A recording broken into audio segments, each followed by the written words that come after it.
Hola chicos de noveno grado, bienvenidos a otra clase de ciencias. El día de ahora vamos a hablar de dos fenómenos físicos. Vamos a hablar del sonido y vamos a hablar de la luz. El sonido es una onda mecánica longitudinal. Puede viajar a través de cualquier medio. Su rapidez varía de acuerdo con las propiedades del medio. La rapidez del sonido depende de la disminución de volumen del medio, producido por un cambio de presión y de su densidad. El sonido no se propaga en el vacío, es decir, necesita de un medio material para propagarse. La velocidad con que viaja el sonido depende del medio material en el que se propaga. Es mayor en sólidos, luego en líquidos y menor velocidad en gases. Y además transporta energía al propagarse. Propiedades del sonido. Las ondas sonoras se propagan en todas direcciones a partir del foco sonoro o lugar donde se producen. Las propiedades del sonido son intensidad, tono y timbre. La amplitud, frecuencia y forma de la onda sonora determina la intensidad, la altura del tono y el timbre percibido por el oído.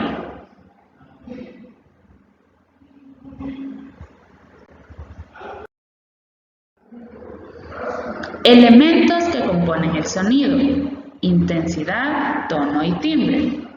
La intensidad de un sonido indica la cantidad de energía de las ondas, es decir, la magnitud de la vibración, por lo que los sonidos pueden ser fuertes cuando tienen alta intensidad o débiles cuando tienen baja intensidad. El tono está determinado por la frecuencia, que indica si el sonido es grave o agudo. Los cuerpos que vibran en altas frecuencias producen sonidos agudos, mientras que los que vibran en frecuencias bajas emiten sonidos graves. El timbre depende de la forma de la onda sonora y permite diferenciar entre los sonidos emitidos por dos focos diferentes. Producción y propagación de las ondas del sonido. Tanto en la producción como en la propagación del sonido hay dos aspectos muy importantes a considerar: la reflexión y la refracción del sonido. Reflexión del sonido. Cuando una onda viajera llega a una frontera que no puede atravesar ni rodear, se refleja total o parcialmente y conserva en general sus características.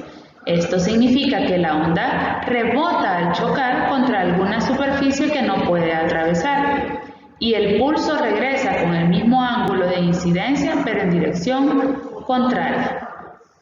La reflexión del sonido depende del material de la frontera, su tamaño y su rugosidad. Los materiales más duros como montañas o paredes verticales reflejan bastante el sonido. Para que ocurra la reflexión del sonido, el objeto con el que choca debe ser mayor que su longitud de onda, ya que si es de menor tamaño que su longitud de onda, esta solo cambiará su velocidad de propagación y atravesará el obstáculo. La rugosidad afecta también el ángulo de reflexión, ya que en superficies planas, este ángulo, llamado ángulo de incidencia, es igual al ángulo con el que choca la onda o ángulo de reflexión. Pero si la superficie tiene algún ángulo de inclinación o rugosidad, se modifica el ángulo de reflexión. Dependiendo del tiempo que toma la onda reflejada en llegar al emisor de sonido, puede recibirse como eco o como reverberación. En el caso del eco, se distinguen dos sonidos: el original y el reflejado. Este último puede ser percibido tiempo después del original. Para la reverberación no se distinguen los dos sonidos, pues el reflejado llega al emisor muy rápido y solo se percibe un sonido, pero de forma prolongada. Refracción del sonido. Si el sonido pasa de un medio más denso a uno menos denso o viceversa, pero que le permite seguir propagándose, las ondas se refractan, lo que aumenta o disminuye la velocidad del sonido y su dirección. La velocidad del sonido depende de la densidad del medio y de la temperatura del mismo. Cuanto más alto es el valor de la temperatura, significa que las partículas del aire se hallan más agitadas y separadas entre sí, por lo que se vuelve menos denso. Al suceder esto, la velocidad del sonido aumenta. El sonido también se refracta en el medio si cambia su densidad de un punto a otro. Por eso es más difícil escuchar un trueno durante el día que durante la noche. En el día, las capas del aire cercanas a la superficie son más calientes que las capas superiores, por lo que la velocidad del sonido cerca de la superficie aumenta y su trayectoria deja de ser constante. Debido a la refracción del sonido por la diferencia de densidad en las capas de aire, este se desvía hacia arriba y parece ser que no se propaga bien. En cambio, durante las noches, las capas cercanas al suelo están más frías y es por eso que el sonido se mantiene a una distancia cercana a la superficie y es más fácil de percibir. Otro ejemplo es en los días fríos. Se oye mejor un concierto ya que las capas de aire cerca de la superficie son más frías y densas, por lo que el sonido se desviará hacia abajo y no se perderá. Por lo tanto, cuando una onda cambia de medio de propagación, se refleja y se propaga simultáneamente.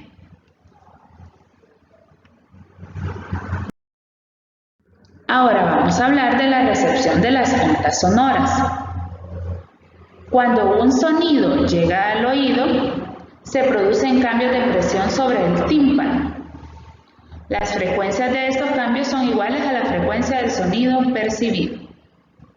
Las frecuencias audibles por el oído humano varían desde los 20 hasta los 20.000 Hz.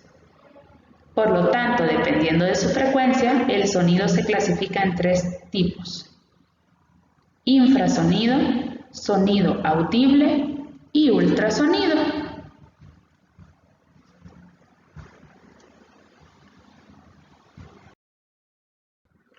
Ahora vamos a hablar de la luz y de sus fenómenos, que son tres: reflexión de la luz, refracción de la luz y la difracción de la luz.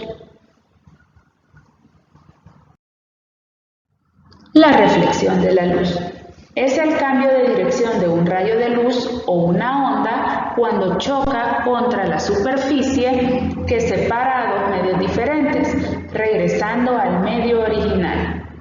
Por ejemplo, el niño puede ver su imagen en el espejo debido al fenómeno de la reflexión de la luz, ya que el espejo se comporta como una superficie que permite reflejar los rayos.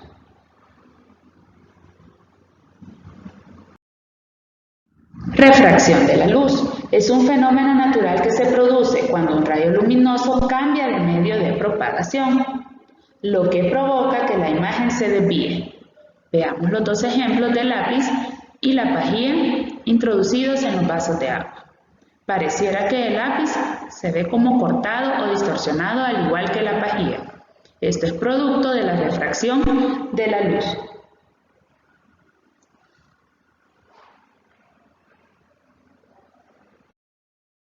Y por último tenemos la difracción de la luz, que es un fenómeno característico que ocurre en movimientos ondulatorios, como el sonido, o en ondas electromagnéticas, como la luz. Las ondas se curvan al tener en su trayecto la interferencia de un objeto puntiagudo o una rendija de tamaño próximo a su longitud de onda. Este fenómeno ocurre de forma natural cuando en el cielo se observan luces, como los celajes al amanecer o al atardecer, imágenes en el desierto llamadas espejismos o una imagen distorsionada por la niebla. Espero que hayan puesto mucha atención a estos dos fenómenos físicos, el sonido y la luz, y por supuesto a sus propiedades. Espero que hayan tomado nota, utilicen el libro como material de apoyo y el video queda disponible. para cuando ustedes lo crean necesario. Dios los bendiga.